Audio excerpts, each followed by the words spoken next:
help women, save lives, and peacefully end abortion where you live. I can tell you exactly what would happen. The infant would be delivered. The infant would be kept comfortable. The infant would be resuscitated if that's what the mother and the family desired. You were serious about that?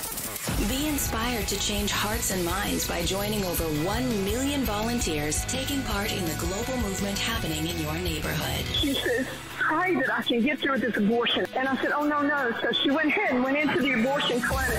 And she just came out. She told us, I'm not going to get the abortion. We just had a baby saved. But we had a baby saved in Memphis today. Praise the Lord. This is the 40 Days for Life podcast with your host, Sean Carney. Hello, and thank you for joining us on the 40 Days for Life podcast. I'm Sean Carney, the president of 40 Days for Life and your host for this podcast, which is dedicated to helping you end abortion where you live. And today, this podcast comes out on July the 2nd. And of course, we all know what that is, a huge day in the history of America. That is the day that the aliens showed up in Independence Day. It was on July 2nd that we ultimately found out we were not alone. And so a huge day in the history of our country. And today we will talk about the 4th of July, our freedoms, and some past presidents. We will discuss that, a very patriotic 40 Days for Life episode. Even if you are one of our wonderful, loyal British listeners, you will enjoy this because it will not be all anti-Brit, although my t-shirt does have a picture of General George Washington, who killed a lot of redcoats in his day. For that, we are very, very grateful to have our freedom, and let's hope that we continue to use our freedom responsibly. So joining me on this 4th of July podcast is Mr. Patriot himself, Mr. Steve Carlin. He's got the camo on. Let freedom ring. That's right. America. We're here today. And then Heather Gardner, you're in your red? Hey. Red, white, and blue? Yep. True patriot is every day is 4th of July. So, this is just so my Ronald Reagan wear. said. Oh, we're going to get to some Ronald Reagan. We're going to get to some Ronald Reagan. We're going to get to some Lincoln. We're going to get to some MLK. This 4th of July, we just had our 2nd anniversary of Dobbs. And so if you have not listened to that podcast, go back and we do some of the milestones that have happened since we passed the 2nd anniversary of Dobbs, the overturning of Roe, a great day for our country, shows the potential of our country to correct our errors. We're not all damned to hell.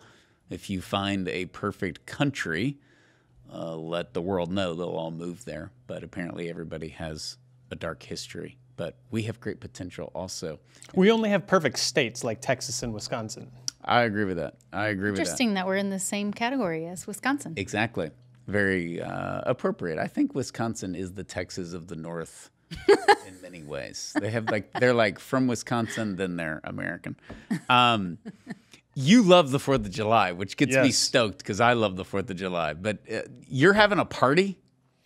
You are too. Well, last year, so here's the deal with me. Every year, January, February, March, I sit and I wistfully look out the window and imagine the landscape not being a barren wasteland of monochrome, silent white and black.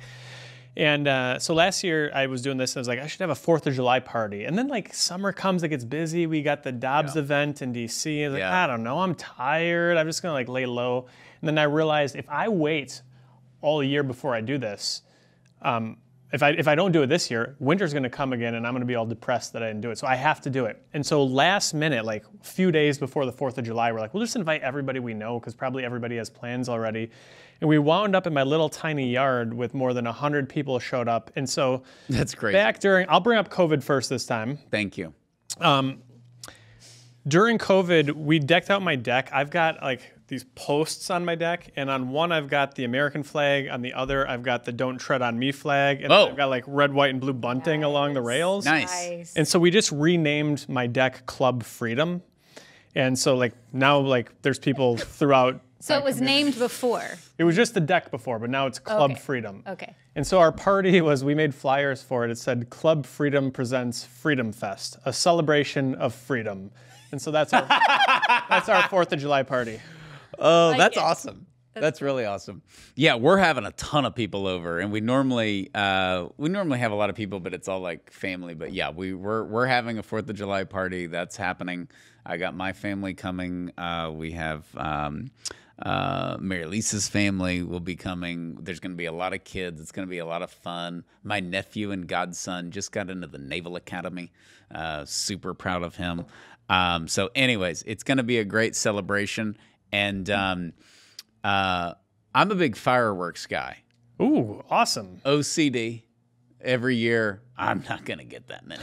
And then you walk up to the stand, and they're like, we remember you. It's like, oh, great. So yeah, I always go. I take a couple of kids, and then my father-in-law and my brother-in-law, and we come back with all this stuff and just blow it to pieces. It's great. So I love, and we kind of live out. We don't live we have no like restrictions or anything. All my neighbors are blowing stuff up. And, but it's controversial this year because the only thing bad about having a bunch of kids at a party or a bunch of adults is the food situation. So Mary Lisa told me, all right, we're going to have a ton of people. We're going to have a ton of kids. We're just grilling hamburgers and hot dogs, which is okay. But I don't think I told you, in early summer, my smoker died for reasons that we will not get into, but it's no longer with us. and so I had to get a new, and it lasted me like 10 years. It was a great smoker. So I got a new one. So I really want to use it on like something good like ribs or brisket. But she's like, no, we're doing hamburgers and hot dogs. So you remember how I did the secret fried turkey? It was like the experiment. I'll never forget. Yeah, it was like off the grid, like not telling the general public about it. I think I'm going to do that with like a couple of slabs of ribs. Excellent. And so me and my brother-in-law, it's like, hey, kids, it's time to eat. And then we like go over to the other side of the house where there's like another smoker. He's going to bring his, and we'll have, because I love hamburgers and hot dogs, but I would like, I guess it's like the class system. Like if you're a kid, you get a hamburger or hot dog. Like dollar Right. hot dog at the Right. Astros where Yeah. you... Yeah, exactly. But if you're, I don't know, 20 and up, I could go 15 and up or something. Yeah, black market ribs. Yes. Yeah, what we do is I make just a ton of pulled pork, just an absolute load of it. That's a good idea. And then brats and hot dogs. But pulled pork, Okay. barbecue's kind of tough because, like, I don't know how it is in your household, but like I've always got voices inside the house saying, when's the barbecue gonna be done? Yeah, like no. it's done when it's done. I don't know. And so I'll make the pulled pork like a day in advance, and then I heat it up in like a roaster oven, and I put chicken stock on it. This is my secret ingredient, chicken stock, and it keeps it moist, but it doesn't. It adds a little bit of flavor. And so last year I think we had like 25 pounds of pulled pork, and then we had like 40 pounds of brats and hot dogs. That's a good idea. The pulled pork's a really good idea. What kind of rub do you put on it? It's sugar based, brown sugar, and then a bunch of spices. Okay, great. All right, I may switch that up. Pulled pork and sausage would be good. That can be a good thing. Okay, let me ponder that. But yeah, it's a great holiday. I love it. It's awesome. To me, the political scene is so toxic, and it's awful what's happened. It really is. And the media doesn't help. And I think the media has been bad for the presidency overall. For sure. I mean, did we know? We didn't know what FDR, like some little, like he scratched his nose at a press conference or whatever. I mean, he's in a wheelchair, and we have some clips of him, and you could hear him on the radio. But I just think the like public side of it is like we're now. Everything comes down to Trump and Biden in everyday conversation. And it really, for a country that wanted small government, it's kind of like, y'all need to run the country and we'll keep you in check, but like, we don't need to see you on television every day. I do think that that's been bad, and there's no way to get out of it. It's been interesting. The papacy has had to deal with that. Mm-hmm. So you have, 18 or 19 and a half 100 years of the papacy from Peter to Francis, but basically the only ones on TV who would speak publicly. Paul VI did a little bit, but mainly John Paul II, who was awesome at using media and was fantastic at it. Pope Benedict, who didn't like the media but could do it. He wasn't like bad at it. Francis, who likes the media and is bad at it. It's like the worst combo. Bless his heart. But it's like I still think you're gonna see too, even because the Catholic Church is like the oldest institution in the world. So it's just like, we can adjust. We don't really have to be on television a lot. But for the presidency, I think it's been a nightmare. But the 4th of July allows us to just be American and be proud of America and I'm not depressed at the 4th of July because Biden's president, all that stuff, and to celebrate our history and our potential. There's nothing wrong with that. I live in a bastion of leftist progressivism, and even where we're like, I don't think you guys should have, you guys don't really need to hunt, right? You can just buy your food from the store. That's the type of, nevertheless, 4th of July comes around and it's just stuff is blowing up all the time. People are like, hey, come on over, have a brat. That's we can finally unite around something if it involves blowing stuff up, I guess. It is, and it's not, I think St. Patrick's Day has been ruined a lot in that it's just an excuse for people to get drunk and they don't really care. But that started off as a solid, just religious feast day, and then became this cultural phenomenon. But the 4th of July has never become that. It's never been like, oh yeah, I love the party. I love the 4th of July. There still is everybody's wearing red, white, and blue. Everybody likes hearing the national anthem. I do think that the backlash from 2020 and the NFL kneeling and all that stuff, I think that actually helped the 4th of July over time. Yeah. But it did, because there were a lot of fireworks in people in, I don't know, in other states, but in Texas, like in Houston and Austin area, I remember seeing these neighborhood apps and social media groups and stuff is saying we had significantly more fireworks and everything when it was it was proclaimed that it's racist to celebrate the 4th of July and everything. Right. And it was like, oh yeah, it is racist. It's anti-British. Yeah. Yeah, there you Completely racist. Okay, so we are going to go through 10 quotes from American heroes and patriots to get you fired up. I'm jacked. Take it away. Here we go. I'll start. Ronald Reagan. Here in this place where the West held together, let us make a vow to our dead. Let us show them by our actions that we understand what they died for. Let our actions say to them the words, I will not fail thee nor forsake thee. That is President Reagan's D-Day speech on June the 6th, 1984. It's a classic. I mentioned this to my son the other. My son and I played taps on the trumpet on Memorial Day at the cemetery. Beautiful. And I said, Peter, did you ever hear Reagan's speech to the boys at Point du Hoc? He's like, I listen to it every year, Dad. I was like, oh man, that gets me jacked. I'm proud of him. Yeah, it's just a beautiful thing. Reagan was such a great speaker. I remember when, I'm not using this as an excuse to rip on Obama, but Obama was proclaimed to be this great orator. I never was very impressed with him. I was never inspired by him. It's not just his message. I didn't like his delivery, but it's really tough to hear Reagan addressing these veterans who stormed the beaches on D-Day in Normandy and not be proud to be an American and not just be proud about what we've done, but be inspired to carry that legacy forward. Lincoln talks about that the dead may not die in vain. This is, I think, a thing where this is our legacy as a country. We liberated not just our country, but we liberated the world, and we should take that next step toward restoring the rights of all of our citizens, born and unborn.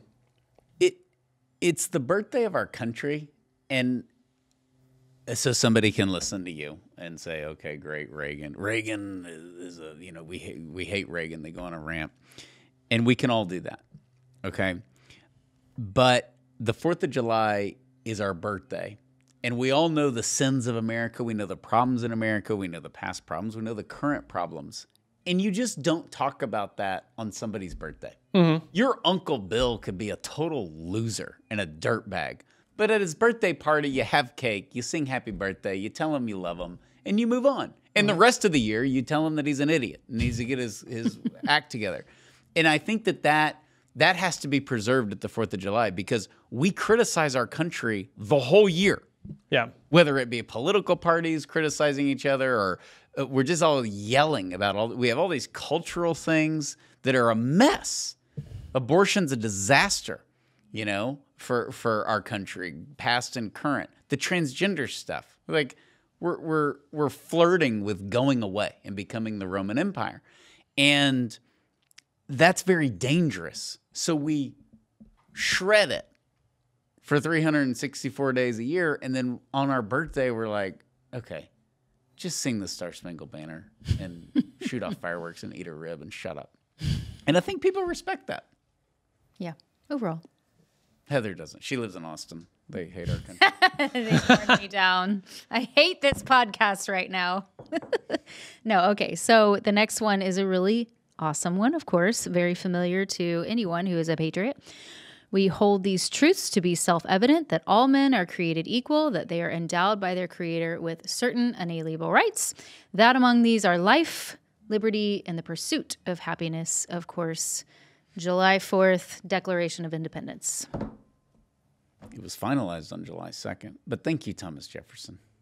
Thank you for writing that. And, you know, also donating your library. But it is. It's absolutely amazing. This is like a radical concept, right? Like there's certainly, you'll have some people who will kind of criticize the founding of our country, like, oh, this was Enlightenment, anti-Christian ideals. But the dignity of the human person is implicit in the founding of our country. The life, liberty, and the pursuit of happiness, that's sort of ripped off of John Locke, the Enlightenment philosopher, where it was life, liberty, and property. Yeah. And this, certainly life and liberty are very important, but the pursuit of happiness, this is, I think, you can't pursue happiness if you're not born, right? If you don't have life and you don't have liberty, you can't pursue happiness. And I love that life comes first, and I love that that's right there in the very founding document of our country. I don't think you'll see that everywhere. Yeah, and you don't have any of the other rights without it. So. And privately, Jefferson had an issue with this because of slavery. He was deep down struggling with slavery because he's like, we're not all free. We don't all have rights to liberty because of slavery. And he just didn't want to get into it. Typical kind of politician today. But that when you look into his life, he struggled with that as he wrote it. And at one point there was an asterisk. And they took it out. But it's a great it's a very understandable thing that he's an intellectual. I mean, he was extremely intelligent, so he knows actually we're not all free, you know. It's good to grapple with these things, and even as we celebrate this day, you mentioned like you don't condemn someone on their birthday for their sins, and we don't condemn our country. I think that what we see here with Dobbs overturning Roe, and we see pro-life progress, and we see our failings, all these things play out. We celebrate in many ways the promise that we live in a country that gives us the freedom to fix the things that have been wrong. And Thomas Jefferson didn't get all the way there. Like everybody's got their flaws. Our founding fathers have their flaws, but they gave us a system in which we are free to fix even their own shortcomings. And high standards to strive to, not lowering the bar so that it's more realistic. And we ended slavery. Mm-hmm. It was awful. Well, we ended a form of slavery, unfortunately. But slavery as we know it as a country, where blacks were the property of plantation owners, ended. Yeah. Nobody's a slave. And the people who are on ESPN saying the NFL draft is just like the slave trade is completely offensive. Insulting, to the slaves themselves. Yeah. It's just a joke, and that's why all that got kind of laughed at. But I mean, slavery as America knows it is there are new kinds of slavery, but we ended that one, and it was great, and we should have, and it's a black eye. But a lot of places aren't able to come out of something like that. Right. It's amazing that the economy didn't collapse. I mean, that was the argument for keeping the slaves, was that the South, I mean, they were responsible for the agriculture, the tobacco industry, the cotton industry. Are you kidding? All the uniforms for the Union were made from Southern cotton, you know? And so that's just the way it was. And it's amazing that the economy didn't collapse. It's definitely a tip of the hat to Wealth of Nations and Adam Smith and capitalism, that you can just take out this free, massive labor force, remove them, make them employees or, whatever. They leave the South. They go up to different cities up north, and the economy doesn't collapse. Like, the economy figures it out. Well, here's kind of an interesting connection. It may seem like a stretch, but I think the same principle is at play here. When you suddenly have all the slaves taken away, what does it force? It forces adaptation. And so I'm not going to say like the cotton gin was not produced in response to the abolition of the slaves, but it certainly became a lot more important after the abolition of slavery. And I think there's a similar thing here. Sometimes when we talk about abortion, we hear like, well, these mothers who have this condition, these babies who have this condition, we need abortion for those babies. Well, if you didn't have it, maybe that would increase your incentive to find a way to help those moms and to help those babies. We can meet the needs that we have in our society. We can't use like these atrocities as a crutch to prevent us from taking that extra step. One of the celebrities after the overturning of Roe said, we need to take all these unwanted children that are born and ship them to the homes of the conservative Supreme Court justices so they can raise them. But wait, when Amy Coney Barrett adopted babies, she was a racist for it. Right. So, but think about that. Not babies or unborn. We need to take all the children that are born who we don't want and ship them to the homes of the justices so they can raise them because we don't want them. These are like kids. And so then we look back on history and we're like, so the Southerners that are like, well, you see what it's like when they move into your city, Detroit, and they weren't, they're racist and horrible people, but somehow you're really nice because you want to ship children off because they're unwanted and they're like walking around. Interestingly enough, you use Detroit as an example, and Detroit has it's fallen upon harder times in the last few decades, right? But 100 years after the Civil War, Detroit was like the most prosperous city in the country. Unbelievable. Maybe in the world. Unbelievable. And they welcomed blacks. And so did Philly, and it was great. And Baltimore. But I mean, Detroit was Motown. Yeah. The left destroyed that city. But yeah, that whole notion is crazy. When you look back on it, the thing I like about that comment, I cannot remember who it was. It was a well-known person.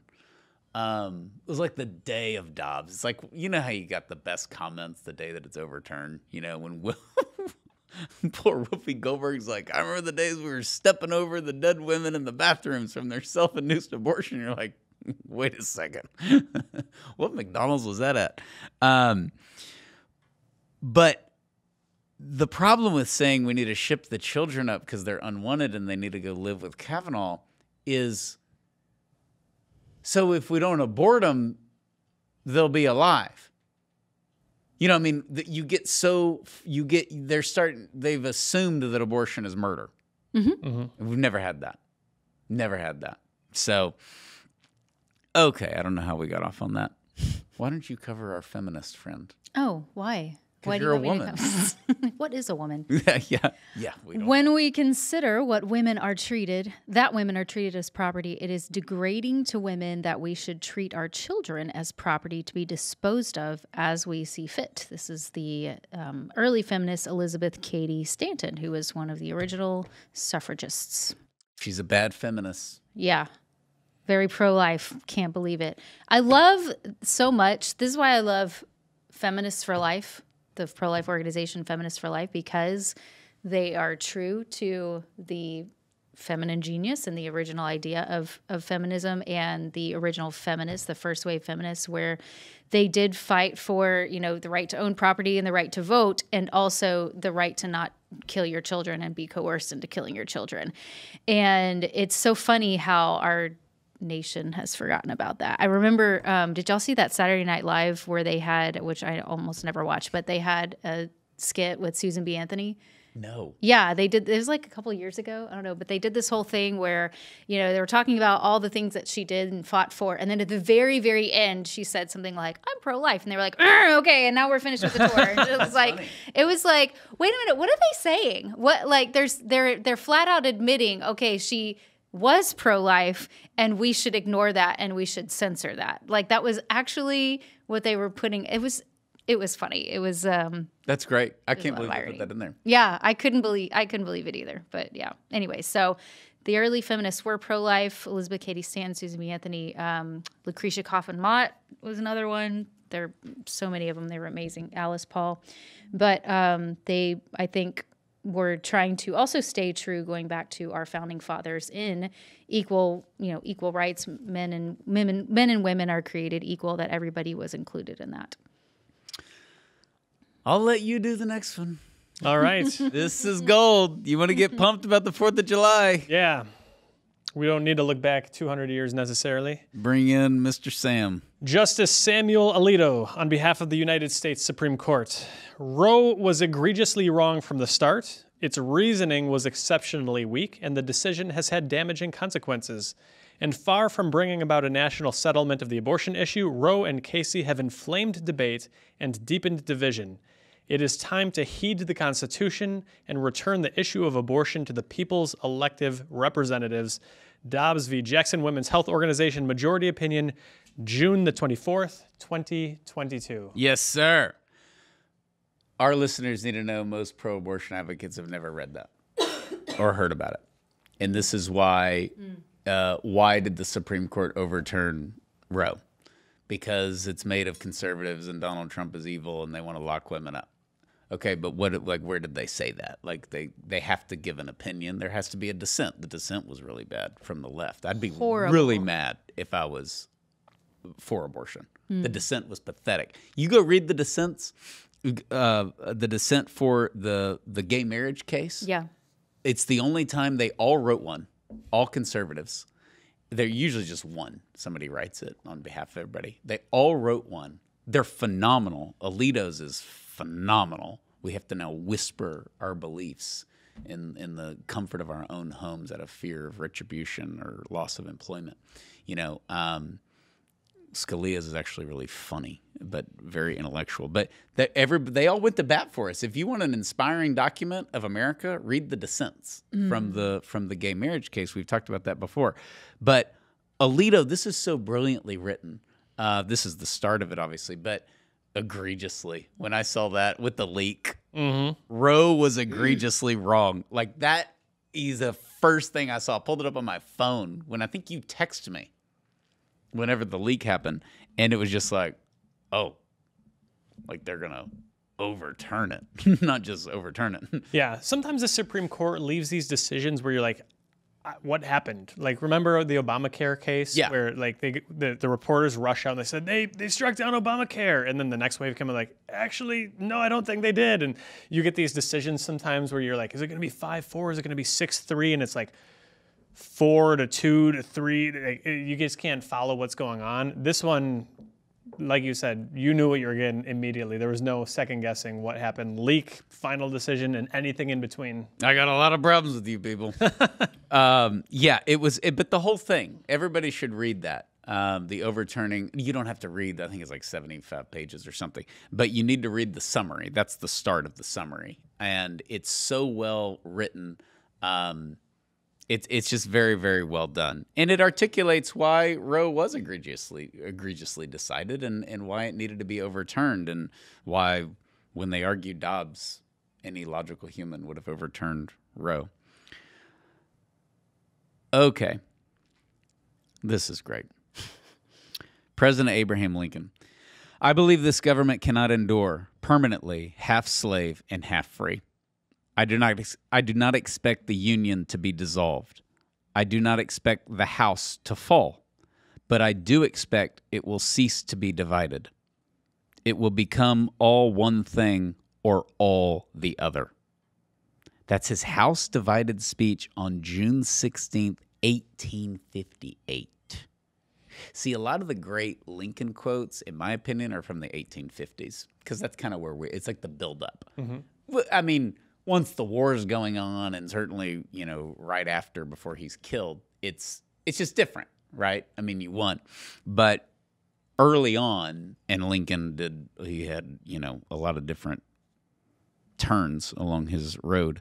But His mention of slavery in the 1850s is fantastic. It's absolutely fantastic, and we won't spoil what to say when to, but we get into Mr. Lincoln a little bit. But that's accurate and how appropriate now. We can't endure. You can't be human in Texas and not in California. Yep. That's kind of where Bill Maher mentioned this. We've been talking a lot about Bill Maher lately, and I agree with some of what he says here. Some of it I don't so much, but he was kind of talking about the idea of like, well, so you're in favor of leaving abortion to the states, so you can kill a kid in California but not in Florida. And this is where I think what President Lincoln says here is prophetic, but it's also a bit of a warning because we know what happened just a couple of years after he uttered this. And I'm not predicting civil war. I don't think we're going to have a civil war. It's impossible. I'm not a civil war guy. There's some of I think the pro-life movement, people kind of look at it and they're like, do they think it's going to be a civil war? You can't have a civil war in America. No. We all live around each other. But there are bad things that you can have, and I don't know what that looks like, but I hope that we get on the right side of this peacefully before I don't know. We're divided enough, right? We saw the country torn apart, not in civil war, but in various other forms of domestic strife just 4 years ago, and I don't want to go back to that. Did you see the movie Civil War? Yes, I saw it in the theater, actually. Oh, that's right. I didn't see it. Yeah. I liked it. I thought it was interesting. I don't think it was like the most brilliant movie that's ever been made, but I thought it was entertaining and I thought it was clever and I thought it was intriguing the way they depicted what a civil war in the U.S. would look like. Yeah, and it's just different because in 1861 there was obviously a geographic divide, like down the middle. You also had, Southerners at Southern bases and all of that, but you're not gonna have that same situation because number one, there's nothing more powerful in the world than the U.S. federal government, which is extremely scary. But this is the most powerful force in the history of the world. From our intelligence, the DOJ, and our military. Now it's awesome when we need it for use of good, which shouldn't be very often, but it's just different. There's what is some good old boy going to go get his shotgun? I know there's always the excitement about like maybe Texas will secede, but you know who would win a second American Civil War?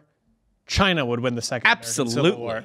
Absolutely. And so I don't see that at all, that we're like headed to it. I do believe in what, I don't know the term, but there's like a sort of a Cold War going on culturally because the cancel culture kind of created that, like, are we not allowed to say our opinion? Like, I don't think girls can become boys, and all of that. But even that is pretty much in the open.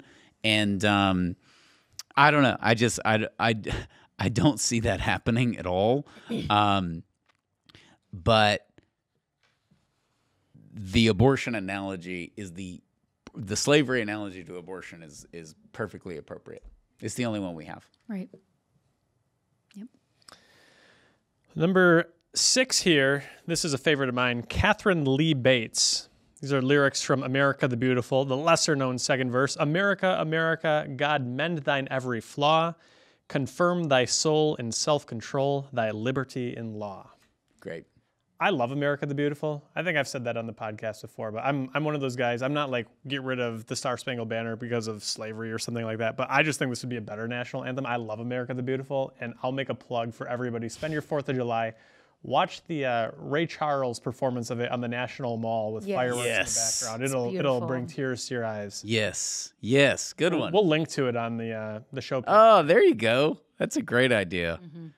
You have a 4th of July playlist. Oh, it's on there, baby. It's on there. What else is that? You got to have some Toby Keith. There's Toby Keith on there. Yeah. There's, of course, God Bless the USA, Lee Greenwood. Absolutely. I love some of those old Sousa marches. Yes, yeah. I like the Martina McBride Independence Day, Absolutely. which has nothing to do with liberty or freedom. It's about domestic abuse, but it sounds awesome, and just don't think about what they're saying. Let freedom ring. Great song. But I'll also say one of the things that's really cool, a lot of people don't know this, and I think they find it at least mildly interesting. America the Beautiful was written by Catherine Lee Bates. She's a school teacher, and is written from Pikes Peak. So she's like literally looking over America from like 14,000 feet up, like seeing the country before her. That's where she lived? I think she was just visiting. Oh, and she sat down and wrote it. Yeah. Hey, we were just there in Colorado. Wow, that's awesome. Yeah. Really awesome. I didn't know she wrote it. Catherine Lee Bates, not to be confused with Kathy Bates. I knew you were thinking that. I just think the listeners, I know that makes us sound like we're stupid, Heather, but or like superficial, like, oh, that's the lady that beat up James Caan in Misery. You know? And the unsinkable Molly Brown. Oh, she was the unsinkable Molly Brown in Titanic. She gave Leonardo DiCaprio the tuxedo. She's the mom in Waterboy. I think so. Oh, I think so. I haven't seen all the fancy falutin films that you guys see. I've seen the Waterboy. Who's the dad in Waterboy? Ooh. Gosh, I don't remember. I don't know. Okay. Yeah, but He was the deadbeat. yeah, he was. Bobby Boucher. Oh, my goodness. You want to take MLK? I'll take MLK. All right. Dr. Martin Luther King Jr., I must confess that I have been gravely disappointed with the white moderate. I have almost reached the regrettable conclusion that the Negro's great stumbling block in his stride toward freedom is not the Ku Klux Klan, but the white moderate, who is more devoted to order than to justice, who prefers a negative peace, which is the absence of tension, to a positive peace, which is the presence of justice, who constantly says, I agree with you in the goal you seek, but I cannot agree with your methods of direct action, who paternalistically believes he can set the timeable for another man's freedom, who lives by a mythical concept of time, and who constantly advises the Negro to wait for a more convenient season. This is from his letter from a Birmingham jail, April 16th, 1963. Boom. This is it, baby. his message to the 15-week ban people. I've got to restrict my rant. I got like 10 rants. Do it. Unleash it. Don't need to go pray at abortion clinics, people. Oh my gosh. Forget the weak-kneed Republicans. Okay, that's just a given. But like, I don't like why do you go out there and pray? Doesn't Matthew's gospel say to pray from your prayer closet? Yes. This is why he got assassinated. Like comments like that, because he's calling out his own people, and rightly so. And he's like, you white moderates, you're useless, you know, and you're waiting for some season to come along and all of that. And he's owning it. And by the way, we won. I mean, segregation ended. Yeah. And I think both you and I have, I believe, read almost everything that MLK wrote. And to me, this is the best. Absolutely. And it doesn't get enough credit because there's so many, especially the letter from Birmingham jail, there's so many great, he quotes Augustine. There's so many sort of more popular phrases. But the white moderate, like that's awesome. Have you been to the Birmingham jail, either of you? I have not. I have gone. It's like a plaque. There's nothing really else there, but I wanted to go see it. That's terrible. Okay. That's surprising. That is surprising. Yeah, it's just there's so much here because he's mocking them. I agree with you in the goal that you seek, but I cannot agree with your methods of direct action. Here's what's so shameful that he had to say this is there was violence in the movement that, of course, he condemned. And you had the Black Panthers and you had all of that. So his action is peaceful. This is why Dr. Alveda King always references the civil rights movement to the pro-life movement, because we're in the streets, we're peaceful, we're using our freedom of speech. It pisses a lot of people off, but this is what is needed. And that's just the way it is. And so there is that MLK had a term called constructive tension. And 40 Days for Life definitely generates that. And it should. We're out there because things are not as they ought to be. And you know it, and I know it, and that's why we're here. And so the whole like, well, go save the kids in Uganda and just go somewhere else and do this. That's when you know that it's needed. But really calling out the more convenient season. I mean, how much of that do we hear? We've heard from people that are pro-life that think the overturning of Roe was bad. Mm-hmm. And so somewhat it's a good example to us because, you know, maybe MLK would have been like, okay, you know, people freak out and you got to stay calm. And he's not. He is marching forward. He's in jail. So he definitely has clarity and focus. But This is, to me, my favorite quote from him. Hands down. April 16th, 1963. But look at that. I mean, Civil Rights Act of 1964. This is where I think it's so easy for us to look back in history at an atrocity that has ended and point to, well, this law was signed, or this thing was signed, or this war, or this court decision. Typically, that's like the final straw. The culture leads politics. And Martin Luther King led the culture and led them right past the politicians to the point where, LBJ had to get on board. We got to read this again. The Negro's great stumbling block in his stride toward freedom is not the Ku Klux Klanner, but the white moderate. That's awesome. That is absolutely awesome. And just remember that when, this fall there may be a few churches that don't want to talk about abortion. I don't know. They could be out there. They could be. Remember these quotes. Could be. All right. Here we go. The greatest of all time. It is infinitely better to have a few good men than many indifferent ones. That is George Washington's letter to James McHenry on August the 10th, 1798. He's so awesome.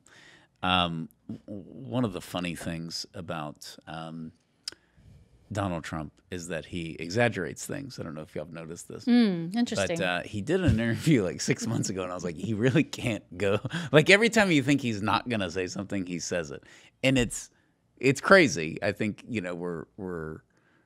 it's like people, what's the quote of after he won in 2016? Like the left doesn't understand that do you remember the quote? I don't know if it was James Carville, but they were like, the left takes everything he says seriously and doesn't realize that the right. Oh, we take him. There's like somebody said that he should be taken seriously, not literally. Yeah, something like that. And they didn't realize that the right doesn't believe everything he says. Right. They know what he's doing. Like, right. The sensationalism. Which is true of the left, too. Like Obama didn't support same-sex marriage the whole time. Exactly, yeah. Trump's doing this interview, and he's like, I think I've been one of the greatest presidents ever. I mean, maybe, well, probably Washington was better because he's the first one. But I think after him, we could talk about Lincoln. I think I prevented a civil war, actually. And I think I've been one of the greatest. And he doesn't actually think that. Or but it's all like showboating, and he does this and he gets away with it. He's always gotten away with it. And if you don't like him, it just makes you just want to claw your eyes out hearing his voice. But if you're watching him going, this is a guy that hides the fact that he takes himself seriously or doesn't take himself seriously. He's very good at hide because he sounds like he really means it, and it's just funny. Like, but he was like, no, I guess he's the first one. That's the reason he was better, not because of anything he did, but because it was the first one. My wife had, prior to Trump getting elected, had not really seen anything that he had to say. She just didn't follow politics that closely. And so it's like 2 a.m. on election night, and we're watching as he comes out. It's late, and he just walks up to the podium. Sorry to keep you waiting. Complicated business. It's a complicated business, folks. Yeah. That's our line. Oh, my word. Okay. So the good thing about this quote is infinitely better to have a few good men than many indifferent ones is we have a lot of indifferent people in our culture. And we're indifferent on certain issues. Like nobody's immune to this. Some people want us to care more about their thing, and we just don't. I mean, that's just kind of human nature. But this is a good reminder to, I think, the 40 Days for Life volunteers, pro-lifers in general, not to obsess over the numbers and the stats. I think there's a common misconception that if you want to change the world, change our culture, change your community, you need 51% of people on board, and it just is not true. No. Motivated minorities are the ones who make everything happen. Totally. Civil rights, the homosexuals, the trans people, I would say the pro-lifers. I mean, how many people were shocked that Roe was overturned? But the pro-life movement really kind of got after it and went to work and, the American Revolution on this 4th of July episode. Unbelievable. That's the greatest military upset in the history of the world. I'm convinced. And there have been other huge upsets, but we had no business, absolutely no business taking on the British Empire. It was, and just no loyalty. I mean, most of our guys didn't even have uniforms. They're like wearing their own clothes. They're starving. It was a mess. And General Washington beat the Brits. I mean, he was an absolute genius, and it started off horrible. He was making some very bad decisions, but he literally was so smart. And he's dealing with other generals that aren't so loyal, but he was so smart that he was able to pull this off. And it's just crazy. I think as much as we joke about it, the only thing we had going for us was home field advantage. And knowing the terrain and doing guerrilla warfare and all of that. And it helped that they were wearing red coats in the woods. I mean, also relentless determination. We like to look back at historical precedents for what we're going through. The American Revolution, they won some battles early on, and then they started to get their clocks cleaned, and it would have been easy for them to like circle the wagons, give up, and fade into obscurity and continued British rule. Same thing here. Like, great, we had a big victory 2 years ago with Dobbs. We've lost some battles since then. Do we give up, or do we cross the Delaware as a movement? I think we're going to cross the Delaware. Yeah. And definitely, obviously, the motivation of the soldiers, but their enemy was extremely talented, better trained, and had a lot of incentive because they were going to get land, they were going to get titles. America was rich, in so many different areas. And those British soldiers, all the generals and commanders, there was a lot of incentive to beat, the Americans and totally dominate the entire country. And it's unbelievable that it happened. And we talk about that in our summer reading books. We got some books that we can recommend for history of our country if you haven't read them. Okay. You do the next one. This is great. Lisa, will you pray the Lord's Prayer with me? Are you ready? Okay, let's roll. That's Todd Beamer, of course, from Flight 93 on September 11th, 2001. So this can just never get forgotten. I'm so glad that it's in here because 9/11, 23 years. I mean, it's unbelievable. And it gets lost because I was a freshman in college. What were you? Senior in high school. You're a senior. Heather's going to tell us she was younger than that. Yeah, Heather was I was younger than that. She was 3. Heather was 3 on 9/11. But it's absolutely beautiful. And this is so, everybody hears some great story and they ask, what would I do in that situation? What would I do if I were in the Birmingham jail? Would I start calling out the white moderates? And Todd Beamer represents that this is happening. We're not doing all this today, and I can do something about it. Have either of you been to the 9/11 Museum in New York City? I haven't been yet. I'm not like a big bucket list guy, but that's a bucket list item. If you can get to New York, it's one of my favorite places that I've been. It's one of my favorite places in New York City, and I've spoken at various events the last few years where I've had the chance to go to New York 3 times in the last 5 years. Each time I brought a family member, my 2 oldest boys and my wife, and it's top on my list for things you need to see. It's really beautiful. They've got a couple of sections that are particularly moving. One of them is kind of this little enclosed theater. Theater might be too much of it, but it's kind of like benches around 4 walls. It's dark, and then they project just in a sequence little 30-second, 60-second testimonies about each of the victims. And so you could sit in there for weeks and learn something about each of the victims, their photo, things like that. But then you walk through kind of the main section of the museum, and it kind of takes you through the day. And they just got on loop, what is on the NBC Today program. You see Katie Couric, and we're getting reports of a fire at the World Trade Center. And you go through kind of the timeline of the day, all multimedia because again, this is we don't have video of the American Revolution that we can pop up there, but the whole world saw 9/11 play out. And so you see all these things on TV, but then they also have things where you can pick up like the little phone, like back when we had cord phones, and listen, and you'll hear like the last call from Todd Beamer, and you'll hear like this guy calling his wife and saying goodbye to her and all those sorts of things. So it's beautiful, it's terrifying, it's horrifying, it's got all of the good and bad of that day. And I always look back personally on September 12th as joyful would be the wrong word, but a time of gratitude. Like that night of September 11th, there was no program. There was no time to put together a program or to coordinate everything, but everybody just showed up at church, like just unspoken, right? Like we were all there, and we like took care of each other, and we were good to our neighbors, and we gave blood, and we gave money, and there were people pulling bodies out of the still smoldering rubble.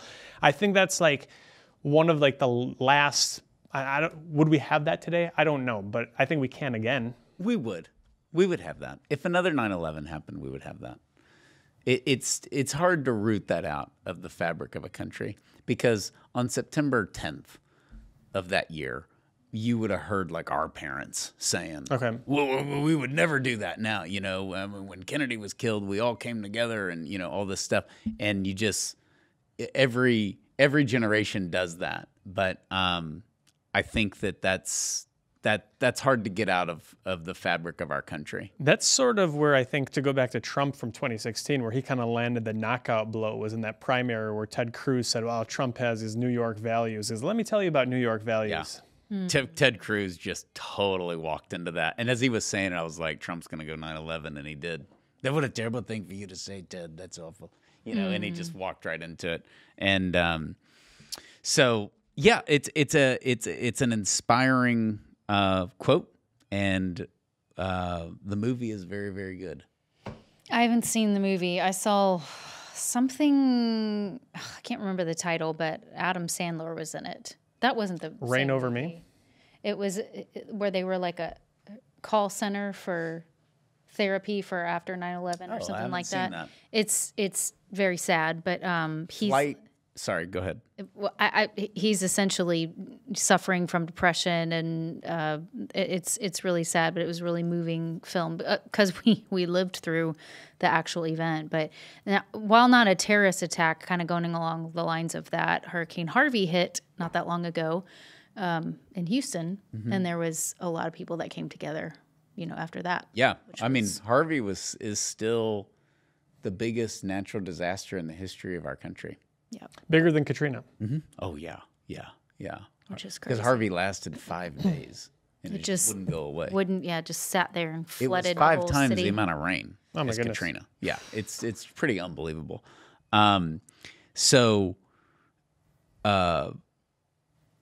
Flight 93 is the movie that I referenced, because there's a lot of like 9/11. But what makes me excited, and I am going to go to that museum. Because you've talked about it, and I don't go to New York as much as I used to, but I will end up there soon.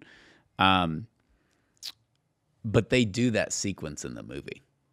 They do like a media thing, and the movie it's an hour and a half. It feels like it's 20 minutes because it's just. Usually what makes a movie is you don't know how it's going to end, and it's the twists and turns and resolution that kind of like make it the experience that it is. Flight 93 is powerful because you know precisely how it ends the whole time. And I don't want to say it has a hopeful ending, but it does. I mean, it's a Todd is in it, you know. I mean, that's one of the characters, obviously, but it's very, very well done. It also, I don't want to word this properly, but like he had guts. MLK had guts. Like, life's hard, and that's okay. So just take it on. Like, make decisions. It's a, you know, I know we've emasculated our society, and we just have all these people that complain about everything, and they want every comfort, and like, we don't have that luxury. Like, America was built on guts and grit and pulling up your bootstraps and getting the job done. And that's what all these examples show. I mean, that's at the heart of America. If we don't do that, we'll fail. Somebody will conquer us, and that's just the reality. But it's great examples of fortitude and faith and I don't care that I may suffer.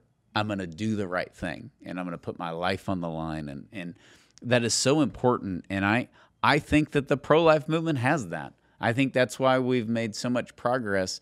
And 40 Days for Life is an example. I mean, it has attracted the most courageous, tough, beautiful, faithful people that I've ever met, you know, and it's just the best. And we talk about this. We talk about how many different denominations we have involved and everything. But the theme that I have always noticed is, number one, everybody gets along because it's like all for the cause, right? So there's just that common focus. But also, we attract the best Baptists and the best Lutherans and the best Methodists and the best Catholics. That's just the reality.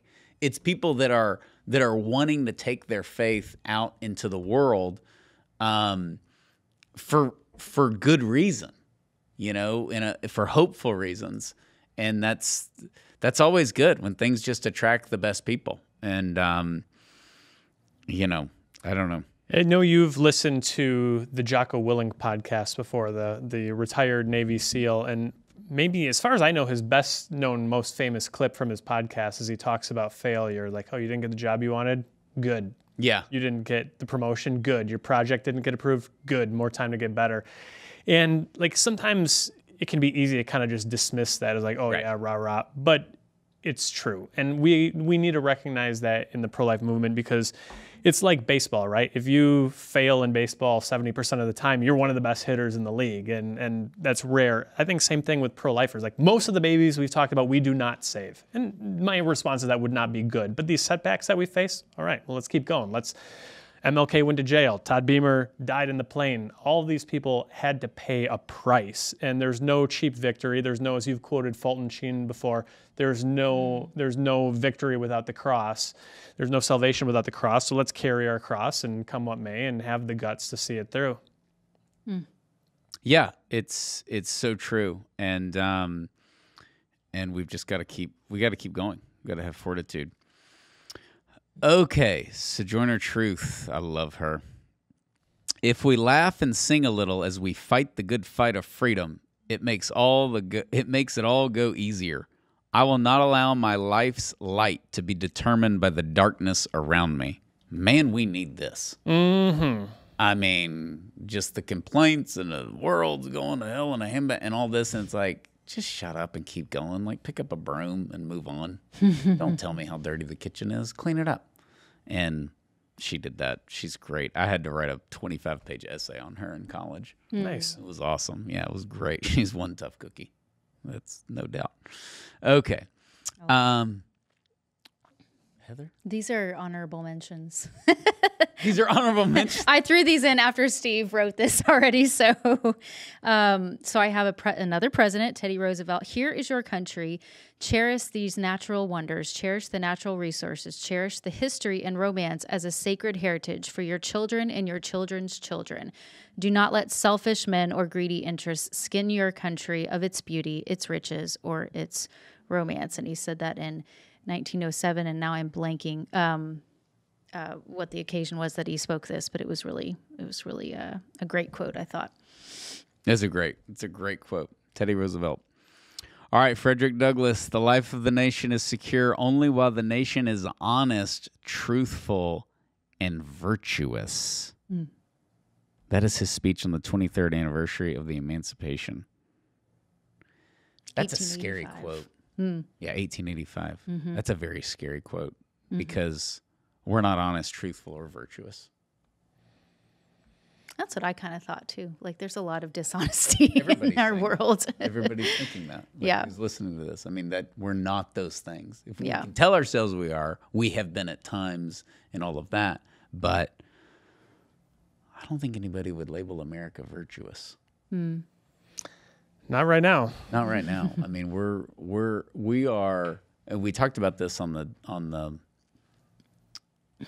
Gay Pride podcast, but we're leading the way for the trans movement. I mean, Europe and Canada, they're backing off. They're regulating it for minors, and it's a quick boomerang. Like, okay, this is weird. We're going to start, it's not just soaring off like a rocket. But America is leading the way for a lot of this poison that people, Africa and Latin America look at us and like, you people are out of your freaking mind.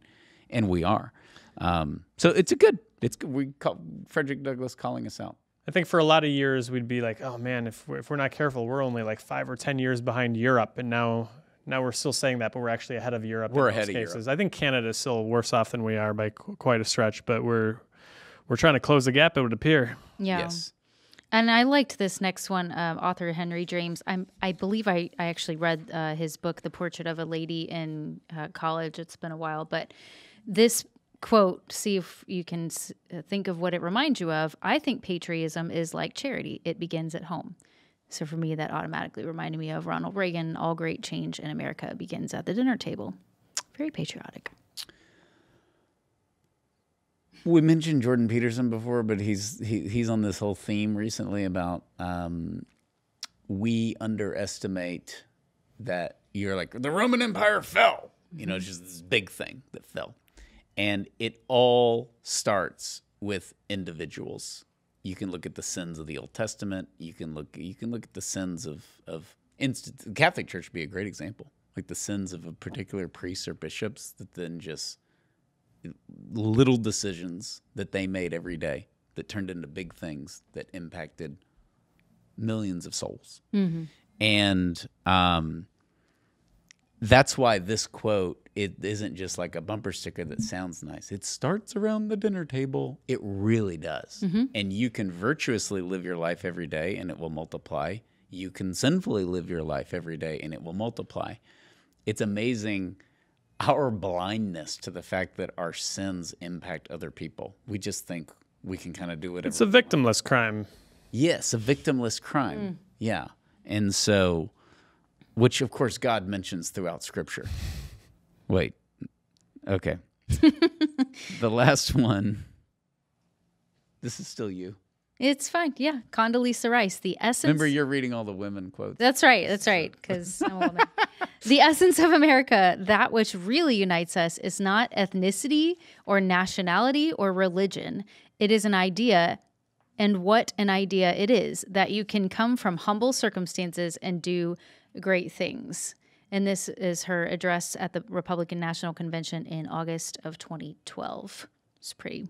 That's the American dream right there. There you go. So, and then finally, great lyrics. Are you gonna sing? You want to? No, sir. I'm going to dance. Oh, no. Don't do that. Yes. Break dance to Proud to be an American. You get the last one. All right, Lee Greenwood. Lee Greenwood.